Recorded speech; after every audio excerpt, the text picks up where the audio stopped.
عليكم ورحمة الله وبركاته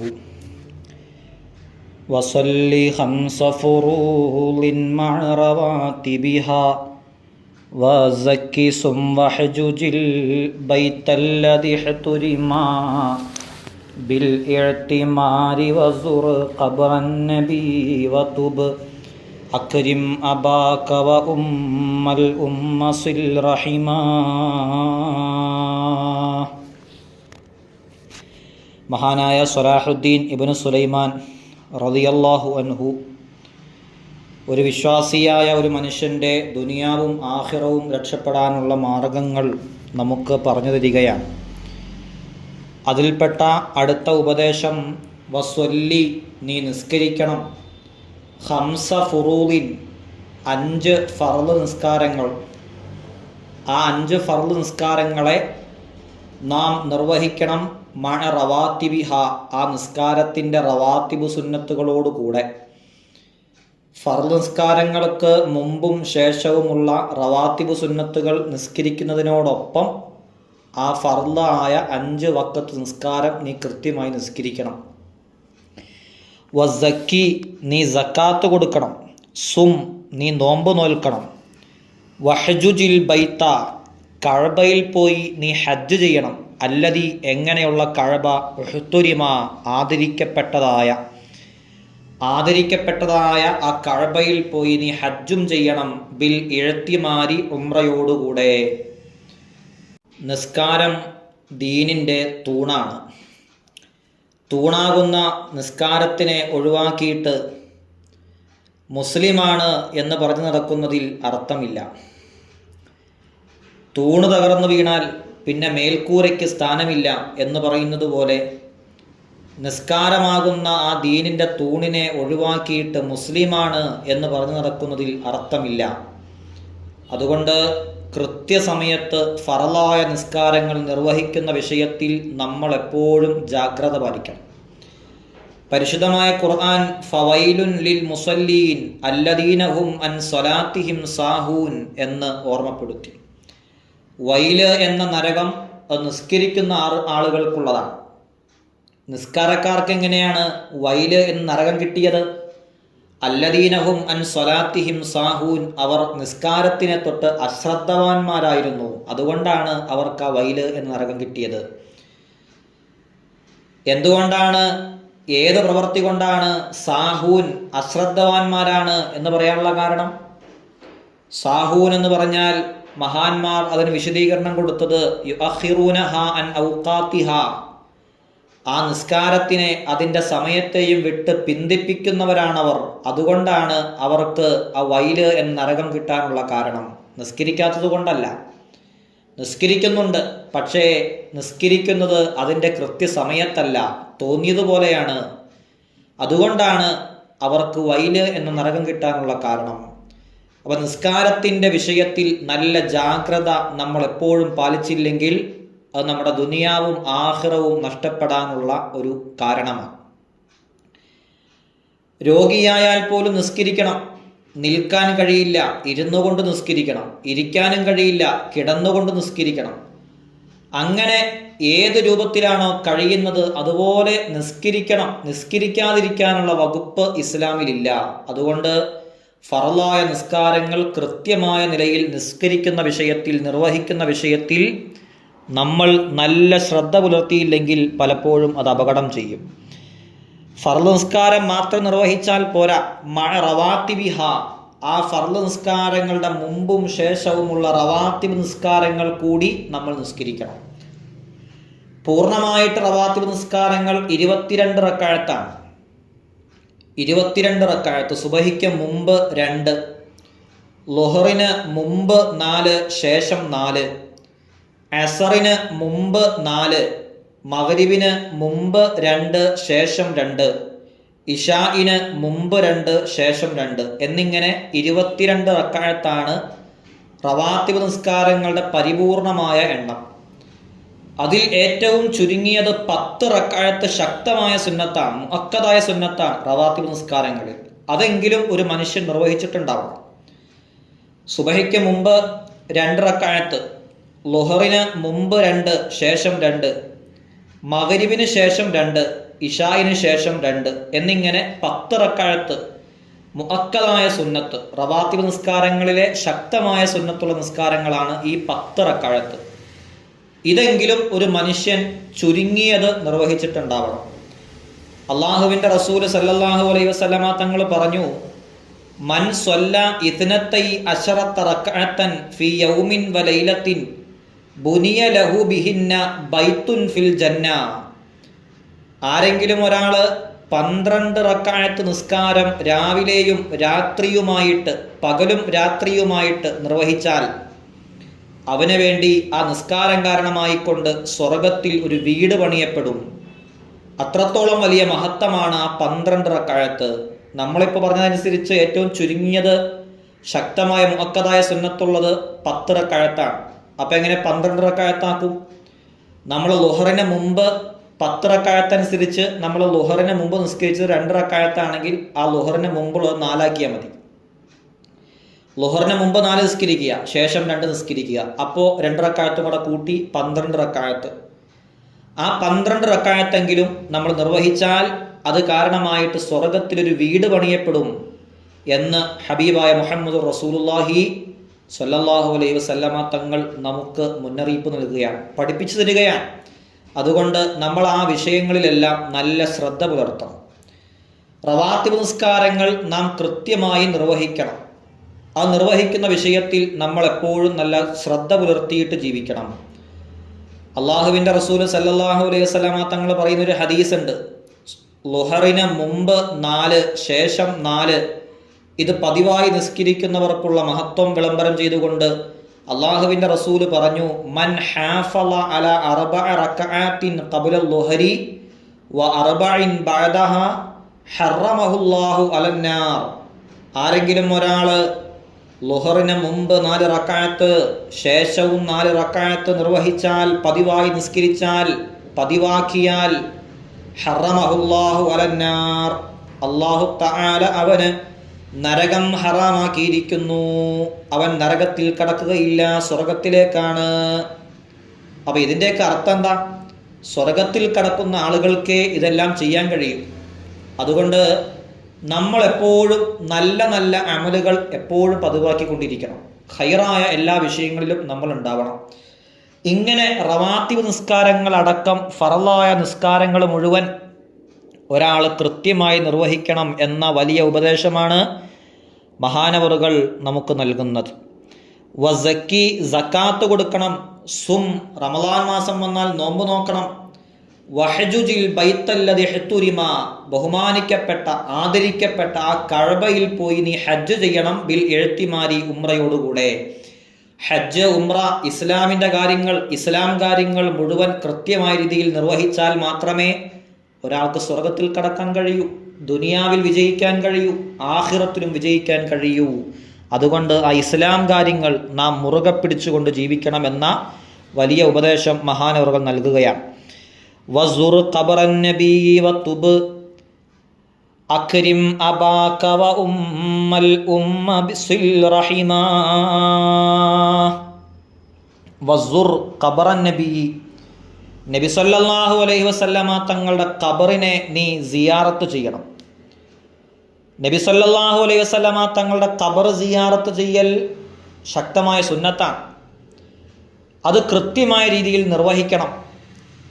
അള്ളാഹുവിൻ്റെ റസൂൽ സല്ലല്ലാഹു അലൈഹി വസല്ലമ തങ്ങൾ പറഞ്ഞു, എൻ്റെ ഖബർ ആരെങ്കിലും സിയാറത്ത് ചെയ്താൽ, എൻ്റെ ഖബർ ആരെങ്കിലും സിയാറത്ത് ചെയ്താൽ അവന് എൻ്റെ ശഫാഅത്ത് നിർബന്ധമായി. മറ്റൊരു ഹദീസിലൂടെ അള്ളാഹുവിൻ്റെ റസൂൽ പറഞ്ഞു, ഒരാൾ ഹജ്ജ് ചെയ്യുകയും എൻ്റെ മരണശേഷം എന്നെ സന്ദർശിച്ച് ദുആ ചെയ്യുകയും അള്ളാഹുവിനോട് ദുആ ചെയ്യുകയും ചെയ്താൽ ജീവിതകാലത്ത് എന്നെ സന്ദർശിച്ചതുപോലെയാണ് അത്. ഒരാൾ ഹജ്ജ് ചെയ്തു, നബി സല്ലല്ലാഹു അലൈഹി വസല്ലമ തങ്ങളുടെ മരണത്തിന് ശേഷം ആ മുത്തുനബിയുടെ ഖബർ സിയാറത്ത് ചെയ്ത്, അങ്ങനെ സിയാറത്ത് ചെയ്താൽ അവൻ ജീവിതകാലത്ത് എന്നെ സന്ദർശിച്ചവനെ പോലെയാണെന്ന് അള്ളാഹുവിൻ്റെ റസൂൽ സല്ലല്ലാഹു അലൈഹി വസല്ലമ തങ്ങൾ പറയുകയാണ്. അതുകൊണ്ട് നബി സല്ലല്ലാഹു അലൈഹി വസല്ലമ തങ്ങളുടെ ഖബർ സിയാറത്ത് ചെയ്യാൻ കിട്ടുന്ന അവസരങ്ങളെല്ലാം നമ്മൾ ഉപയോഗപ്പെടുത്തണം. ഹജ്ജ് ചെയ്യാൻ കിട്ടുന്ന അവസരങ്ങൾ എന്തായാലും ഉപയോഗപ്പെടുത്തണം. അതോടൊപ്പം ഹബീബായ മുത്തുനബി സല്ലല്ലാഹു അലൈഹി വസല്ലമ തങ്ങളുടെ ഖബറും നമ്മൾ സിയാറത്ത് ചെയ്യണം. ആ സിയാറത്ത് ചെയ്യുന്നത് വലിയ സുന്നത്തായ കാര്യമാണ് എന്ന് മഹാന്മാർ പഠിപ്പിക്കുകയാണ്. അതുപോലെ തന്നെ തുബ്, നീ തൗബ ചെയ്യണം. സംഭവിച്ചു പോയ തെറ്റുകളുടെ മേൽ അറിയാതെയും അറിഞ്ഞുകൊണ്ടും മനഃപൂർവ്വം അല്ലാതെയും ചെയ്തു പോയ എല്ലാ തെറ്റുകളുടെ പേരിലും നീ തൗബ ചെയ്തുകൊണ്ട് മടങ്ങണം. തൗബ ചെയ്യുക എന്നത് ആഖിബത്ത് നന്നായി മരിക്കാനുള്ള കാരണമാണ്. 100 ആളുകളെ കൊന്ന ആളിന് പോലും അല്ലാഹു സുബ്ഹാനഹു വ തആല അവൻ ആത്മാർത്ഥമായ തൗബ ചെയ്ത കാരണം കൊണ്ട് പുറത്തു കൊടുക്കുകയും ഒരൊറ്റ അമലില്ലാതിരുന്നിട്ട് പോലും അല്ലാഹു തആല അവനെ സ്വർഗത്തിൽ പ്രവേശിപ്പിക്കുകയും ചെയ്തു. അതുകൊണ്ട് ആത്മാർത്ഥമായ നസൂഹായ തൗബ ഒരു വിശ്വാസിയായ ഒരു മനുഷ്യന്റെ ദുനിയാവും ആഖിറവും രക്ഷപ്പെടാനുള്ള ഒരു കാരണമാണ്. തൗബ ചെയ്യുമ്പോൾ 3 കാര്യങ്ങൾ ശ്രദ്ധിക്കണം. ഒന്ന്, ഐ യഖ്ലഅ അനിൽ മഅസിയത്തി, ആ തെറ്റിൽ നിന്ന് നമ്മൾ ഒഴിവാവണം. ചെയ്തുകൊണ്ടിരിക്കുന്ന തെറ്റിൽ നിന്ന് പരിപൂർണമായിട്ട് നമ്മൾ ഒഴിവാവണം. രണ്ടാമതായിട്ട് ഐ യൻദമ അലാ ഫിഅലിഹ, ആ തെറ്റ് ചെയ്തതിൻ്റെ മേൽ ഖേദിക്കണം. പടച്ചവനെ, ഞാൻ ആ തെറ്റ് ചെയ്തു പോയല്ലോ എന്ന രീതിയിൽ ഒരു ഖേദമുണ്ടാവണം. സന്തോഷമല്ല ഉണ്ടാവേണ്ടത്, തെറ്റ് ചെയ്തതിൻ്റെ മേൽ സന്തോഷിക്കുകയല്ല വേണ്ടത്, ഖേദമുണ്ടാവണം. പടച്ചവനെ, ഞാൻ ആ തെറ്റ് ചെയ്തു പോയല്ലോ എന്ന രീതിയിലുള്ള ഖേദമുണ്ടാവണം. മാത്രമല്ല ഐ യഅ്സിമ അല്ലാ യഊദ ഇലൈഹാ അബദാ, ഇനി ഒരിക്കലും ആ തെറ്റിലേക്ക് ഞാൻ മടങ്ങില്ല എന്ന് പ്രതിജ്ഞയെടുക്കണം. ഈ 3 ഷർത്തുകൾ നമ്മൾ പാലിക്കണം. മനുഷ്യന്മാരുമായി ബന്ധപ്പെട്ട തെറ്റുകളാണെങ്കിൽ, അന്യ ആളുകളെ ഈബത്ത് പറഞ്ഞതാണെങ്കിൽ, മറ്റുള്ളവരെക്കുറിച്ച് പരദൂഷണം പറഞ്ഞതാണെങ്കിൽ, മറ്റുള്ളവരെക്കുറിച്ച് കളിയാക്കിയതാണെങ്കിൽ അവനോട് പോയി പൊരുത്തപ്പെടിക്കണം എന്ന ഷർത്ത് കൂടിയുണ്ട്. ഇങ്ങനെ തൗബ ചെയ്യുന്ന സമയത്ത് അതിൻ്റെ ഷർത്തുകളെല്ലാം പാലിച്ചുകൊണ്ട് കൃത്യമായ രീതിയിൽ തൗബ ചെയ്താൽ ആ തൗബയും നമ്മുടെ അന്ത്യം നന്നാവാനും ദുനിയാവും ആഖിറവും രക്ഷപ്പെടാനുമുള്ള ഒരു കാരണമാണ്. എന്നിട്ട് മഹാനവറുകൾ പറയുകയാണ്, അക്രിം അബാക, നിന്റെ വാപ്പയെ നീ ബഹുമാനിക്കണം. ചെറുപ്പം മുതലേ കഷ്ടപ്പാടുകൾ മുഴുവൻ സഹിച്ച് സന്തോഷങ്ങളൊന്നും അറിയാതെ ജീവിതത്തിൽ നമുക്ക് വേണ്ടി അധ്വാനിച്ച് ഒരൊറ്റ സന്തോഷം പോലും ലഭിക്കാതെ മരണപ്പെട്ടു പോയ നമ്മുടെ മാതാപിതാക്കൾ, ആ വാപ്പയെ നീ ബഹുമാനിക്കണം. ആ വാപ്പയോട് നീ ഛേ എന്ന വാക്ക് പോലും പറയാൻ പാടില്ല. അവരോട് മോശമായ രീതിയിൽ സംസാരിക്കാൻ പാടില്ല. അവരെ മോശമായ രീതിയിൽ നോക്കാൻ പാടില്ല. സമൂഹ മധ്യത്തിൽ അവരെ കളിയാക്കാൻ പാടില്ല. അല്ലാഹു സുബ്ഹാനഹു വ തആല ഏറ്റവും കൂടുതൽ വെറുക്കുന്ന ഒരു കാര്യമാണ് അത്. നമ്മുടെ സ്റ്റാറ്റസിനനുസരിച്ച് നമ്മുടെ വാപ്പായും ഉമ്മായും വന്നിട്ടില്ലെങ്കിലും അവരെ സമൂഹത്തിന്റെ മധ്യത്തിൽ കളിയാക്കാൻ പാടില്ല. ഏത് ആൾക്കൂട്ടത്തിൽ വെച്ചും അതെൻ്റെ വാപ്പയാണ്, അതെൻ്റെ ഉമ്മയാണ് എന്ന് പറയാനുള്ള ചങ്കൂറ്റം നമ്മൾ ഓരോരുത്തരും കാണിക്കണം. വാപ്പയെ തള്ളിയിട്ട് ഉമ്മയെ തള്ളിയിട്ട് നല്ല ഒരു ജീവിതം ലഭിക്കുമെന്ന് നീ കരുതേണ്ടതില്ല. വാപ്പായുടെയും ഉമ്മായുടെയും പൊരുത്തത്തിലാണ് അള്ളാഹുവിൻ്റെ പൊരുത്തമുള്ളത്. വാപ്പായുടെയും ഉമ്മായുടെയും പൊരുത്തക്കേടിലാണ് അള്ളാഹുവിൻ്റെ പൊരുത്തക്കേടുമുള്ളത് എന്ന ചിന്ത നമ്മൾ ഓരോരുത്തരും ഉണ്ടാവണം. അതുകൊണ്ട് ആ വാപ്പയെ നീ നന്നായി ബഹുമാനിച്ചോളണം. വാപ്പയോട് മാന്യമായ രീതിയിൽ മാത്രമേ സംസാരിക്കാൻ പാടുള്ളൂ. വാപ്പയോട് കയർത്ത് സംസാരിക്കാൻ പാടില്ല. നല്ല കാര്യങ്ങളെ വാപ്പ ഉപദേശിക്കാറുള്ളൂ. അങ്ങനെ ഉപദേശിക്കുന്ന സമയത്ത് നല്ലതാണെങ്കിൽ കേട്ടനുസരിച്ചോളണം.